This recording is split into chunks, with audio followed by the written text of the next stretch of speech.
por tanto con Muna. Muchas gracias. Buenas tardes a todos. Pues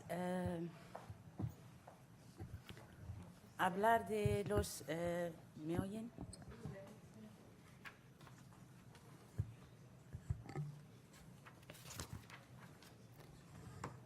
Hablar de la revolución tunecina. ¿Me oyen bien? Resulta fácil como testigo directo, pero no tan fácil si se quiere tener una cierta distancia para analizar también la complejidad de la situación, ¿no? La revolución tunecina, como lo sabe todo el mundo, ha sido a raíz de la inmolación de un joven vendedor ambulante en una ciudad de Túnez, del interior, en Sidi Bouzid, al que le fue confiscada su carreta de verduras por un agente municipal, por cierto, que fue mujer, ¿no? Y fue encima pues maltratado en la sede de la delegación del gobierno ahí en la ciudad, acto que le llevó a la autoinmolación, ¿no? Pero anteriormente ese acto pues suscitó una revuelta social fuerte en su ciudad, o sea, gente que salió a protestar inmediatamente los días siguientes delante de la sede de la gobernación, y se extendió pues la revuelta a otras ciudades vecinas del interior, donde pues la gente vive una situación de marginación desde hace muchos años, agravada por el aumento del paro y sobre todo del paro de los jóvenes diplomados, que vienen de familias humildes, cuyos padres se han esforzado mucho materialmente para educarlos y hacerles alcanzar estudios universitarios, ¿no? A base de sacrificios de todo tipo, y al final pues no encuentran trabajo, ¿no? Aparte pues de la marginación en tema de salud, de infraestructura, de medio ambiente, pues muchas zonas del interior sufren de contaminación, sobre todo la zona minera del sur, del agua y del aire, etcétera, pues sufren de enfermedades, digamos un terreno social bastante caldeado por problemas de este tipo, ¿no? La respuesta esto fue el 17 de diciembre del 2010. La respuesta del régimen fue la represión pura y dura. Se acentuó esta represión entre el 3 y el 11 de enero en Sidi Bouzid y en otras regiones como Rgueb, como Tela. Tela ha conocido pues días muy duros de represión día y noche, ¿no?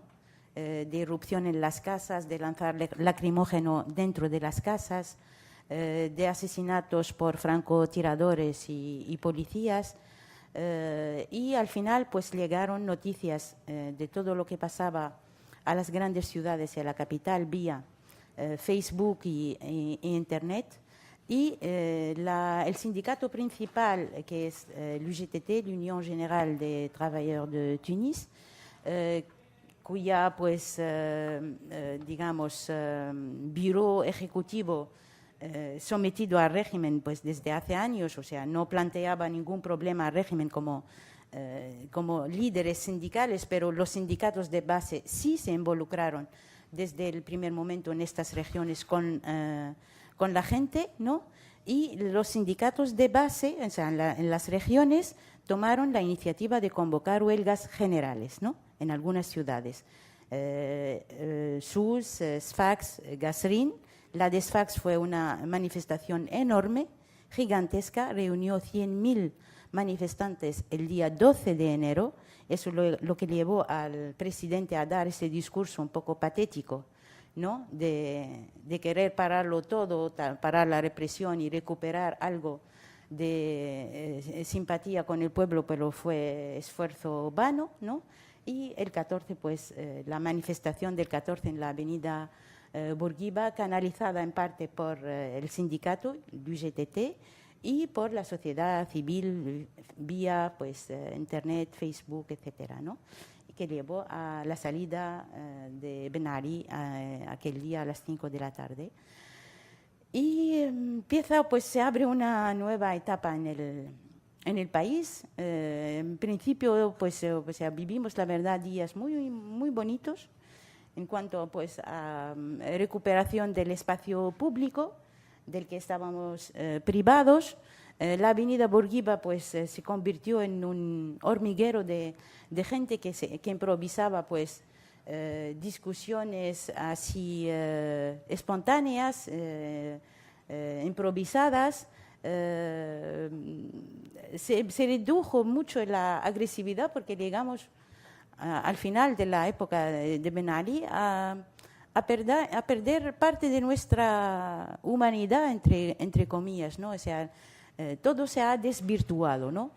Por este ambiente de delación, de control por parte del régimen. Nadie confiaba de nadie, ¿no? Entonces, ha habido como unos días un poco de recuperación de nosotros mismos y del espacio, ¿no? De entrar pues, en contacto todo el mundo junto.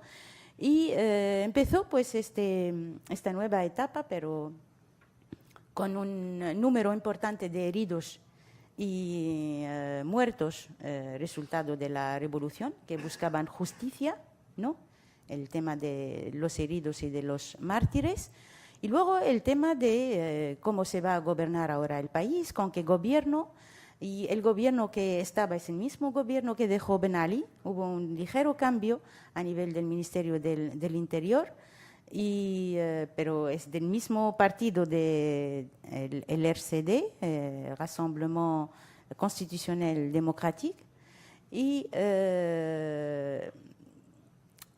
no se veía pues ni agenda de futuro ni planes para qué es lo que se va a hacer, ¿no? Entonces tuvieron que movilizarse otra vez los jóvenes del interior, que hicieron una marcha desde sus pueblos hasta la capital y tomaron la plaza del gobierno en la Casbah, ¿no? Un primer sitting en la Casbah 1, de una semana en pleno pues, mes de enero, y que consiguieron la salida de ministros RSDistas, ¿no? Y la entrada de nuevos ministros, digamos, tecnócratas. Y luego, pues, se fueron esperando otra vez reacción, no llegaba la reacción, tuvieron que volver otra vez a la Casbah, los mismos jóvenes del interior, a hacer un segundo sitting, para derrocar este gobierno de Ghannouchi, que fue ministro de Ben Ali durante 11 años, aunque fue tecnócrata y no era muy político, pero responsable, aún así, de las decisiones del gobierno. Y fue derrocado el gobierno de Ghannouchi, y también se decidió, una de las demandas del segundo sitting fue organizar elecciones para cortes constituyentes. O sea, la gente quería romper con el régimen, ¿no? O sea, la ruptura se realiza mediante la convocación de cortes constituyentes para redactar una nueva constitución, ¿no? En todo esto y relacionando la cuestión de la mujer, pues os digo, pues las mujeres estuvieron presentes desde el primer día, ¿no? De las revueltas en Sidi Bouzid y en los pueblos de Gasrin, de Ergueb, de Tela. Las hubo también mártires, las hubo heridas, ¿no? De balas. Y no se apartaron en ningún momento del día a día de las reivindicaciones de la revolución, ¿no? Y las reivindicaciones son sociales fundamentalmente, sociales. O sea, los eslogans eran dignidad, libertad y شغل حرية كرامة وطنية, trabajo, libertad y dignidad nacional, ¿no? O تشغيل استحقاق يا عصابة السراق, que el trabajo es un derecho, banda de ladrones, o sea, a todos los que estaban en el régimen, ¿no? Y el himno nacional, eso es lo que unía a todo el mundo, hombres, mujeres, jóvenes, y de todas las categorías sociales. En los sittings igual, del Qasba 1, Qasba 2, presencia masiva, visible, cualitativa en cuanto a apoyo, asistencia a los sitineros, ¿no? Servicios, se han organizado pues redes de servicios, de vigilancia, de apoyo, de asistencia, de comida, de ropa, de todo, en las que participaron también mujeres, ¿no? Entonces, cae, o sea, al fin el gobierno de Ghannouchi, entra un nuevo gobierno liderado por el Beji Qaid Essebsi, que era un antiguo ministro de Bourguiba, de la época de Bourguiba, un hombre que tiene 84 años cuando entró. Es otra escuela, digamos, diferente de la escuela de Ben Ali, ¿no? En cuanto a discurso, a presencia, a comunicación, porque Ben Ali no comunicaba para nada con la gente, tenía un lenguaje, como se dice, el langage du bois, ¿no?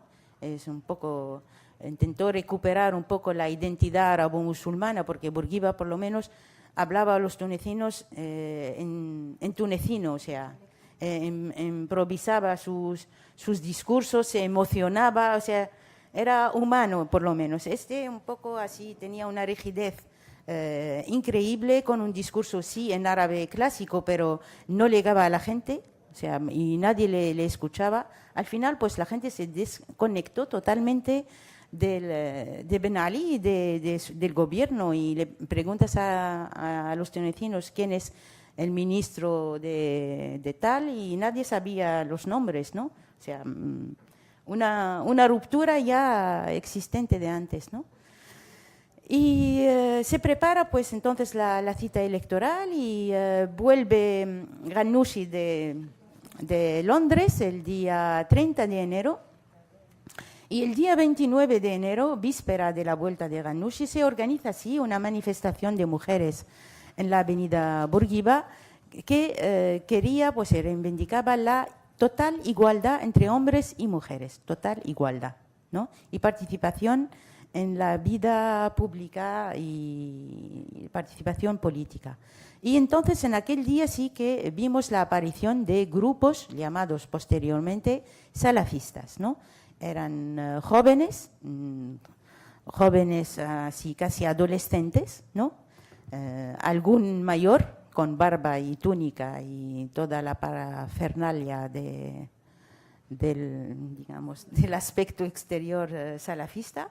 Era un poco la sorpresa. Notamos una cierta agresividad, pero una agresividad tunecina, digamos, ¿no? En el sentido que, pues, no un ataque así violento hecho en árabe con discurso, no, sino burlas a las mujeres ahí presentes, un poco, digamos, venían para fastidiar hasta cierto sentido, ¿no? Y al día siguiente bajó Ghannouchi, o sea, llegó a Túnez, y en nada tuvo, por supuesto, la legalización pocos días después de la revolución. La primera decisión del gobierno de Ben Ali, que dejó Ben Ali el 17, fue dictar la amnistía general para todos los presos políticos. La mayoría de ellos eran islamistas, por supuesto. Y a partir de ahí, de cara a las elecciones, se presenta nada como partido que podía gobernar, digamos. O sea, sobre todo cuando se disolvió el partido de régimen. El RCD fue disuelto por una decisión judicial. Entonces, el vacío que dejó el partido de régimen lo iba a recuperar poco a poco en Nahda, ¿no? Y la verdad se perfiló como un partido muy bien organizado, disciplinado, y contaba con muchos medios materiales sobre todo, ¿no? Y paralelamente a Nahda se legalizaron pues unos 140 partidos políticos, ¿no? Entonces el panorama político se dispersaba, como veis, y Había pues partidos que se reclaman de la izquierda o partidos seculares, pero no hacían el peso que tenía el Ennahda, ¿no? Y empieza pues, digamos, la preparación a las elecciones. Se creó una alta instancia para la reforma política y la transición democrática compuesta por 11 partidos expertos en derecho, en todas las ramas del derecho constitucional y otro, y personalidades nacionales del mundo de la cultura, académicos, universitarios. Y esta alta instancia se encargó de crear, digamos, la ley para la comisión, la alta comisión electoral y la ley electoral, ¿no? Entonces, en la ley electoral se introduce pues una novedad que es la paridad en las listas, ¿no? La paridad y la alternancia en las listas, hombre, mujer, todas las listas, ¿no? Y la misma composición de esta alta instancia para la reforma política pues contaba con 25% de mujeres presentes, la mayoría de ellas activistas de derechos humanos y algunas de ellas también activistas en el ámbito del feminismo independiente del régimen. O sea, estoy hablando sobre todo de militantes de la Asociación Tunecina de Mujeres Demócratas. Eso pues lo que trajo esta, digamos, esta medida de paridad, a favor de la paridad. La verdad, todos los partidos respetaron esta medida en sus listas electorales, pero muy pocas listas tenían cabeza de lista mujer, o sea, la mayoría. Y el hecho de ser cabeza de lista significa tener más posibilidades de ser elegido o elegida, ¿no? Entonces, ha habido una cierta resistencia dentro de los partidos en colocar a mujeres cabeza de lista. De 1.540 listas, solamente 128 tenían cabeza de lista mujer. Entonces, esto se reflejó al final en los resultados. Son un total de 217 escaños en la Asamblea Constituyente, 49 escaños para mujeres al final. Y de estos 49, 42 corresponden al partido Ennahda, el partido islamista. Y entramos, o sea, en el proceso avanzaba, se constituye pues el gobierno, etcétera, y estamos ahora en esta fase preconstitucional. O sea, la próxima etapa sería promulgar una constitución que se espera democrática, que garantiza los derechos de todos los ciudadanos, hombres y mujeres, por igual, pero parece que la cosa no va a ser tan fácil. No. Y lo estamos viendo pues porque se mantuvo el artículo 1 de la antigua Constitución, pero la Ennahda quiere forzar su interpretación de este antiguo artículo, ¿no? Que el antiguo artículo dice Túnez es un país libre, soberano, etcétera, su religión es el Islam, su lengua el árabe y su régimen es la república. Acepta dos interpretaciones este artículo. Su religión, el su, o bien vuelve al Estado o a Túnez. Hay dos lecturas diferentes. O sea, antes se aceptaba pues como Túnez, la religión de Túnez es el Islam, la lengua de Túnez es el árabe. Ahora los islamistas quieren interpretarlo por el Estado. La religión del Estado es el Islam, la lengua del Estado es el árabe. Y eso, ahí está toda la diferencia, ¿no? Si se reconoce que el Islam es religión del Estado, es decir, que esto abre la puerta a que la legislación sea inspirada del Islam, de la Sharia, ¿no? Y ese es ese riesgo. Todos los partidos aceptaron guardar este artículo porque permitía justamente esta doble interpretación, o sea, dejaba margen, ¿no? Pero nada no se contenta con esto y ahora en el preámbulo, en los principios generales, en el primer título de la Constitución, en el preámbulo no hace referencia al Estado civil. Entonces, eso deja la puerta para que sea un Estado teocrático, ¿no?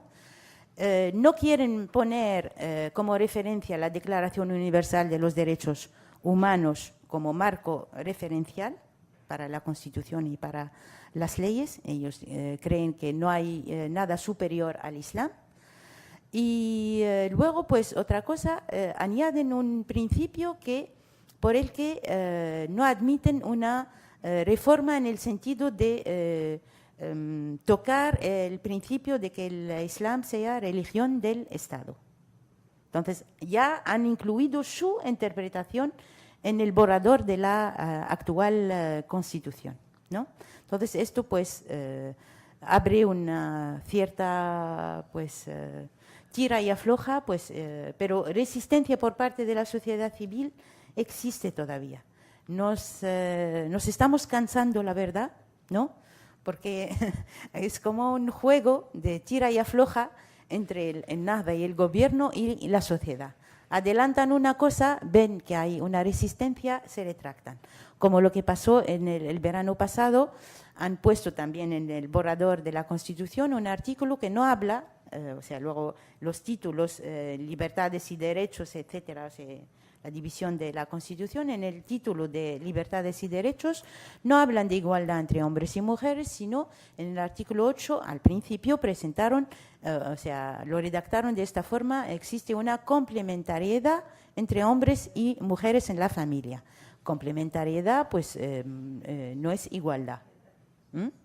No es lo mismo. Entonces, hubo una fuerte movilización el 13 de agosto, coincidiendo con el día del aniversario del Código del Estatuto Personal, el 13 de agosto de 1956. Entonces, fue Ramadán, en pleno mes de Ramadán, salieron pues una manifestación enorme, gigante, en las calles de la capital, reclamando la igualdad y denunciando esta desviación, digamos, dentro de la Constitución, y se retractaron, ¿no? Y se retractaron en muchos otros asuntos, pero eso gracias todavía a la presión que ejerce la sociedad civil, ¿no? Y muchas gracias.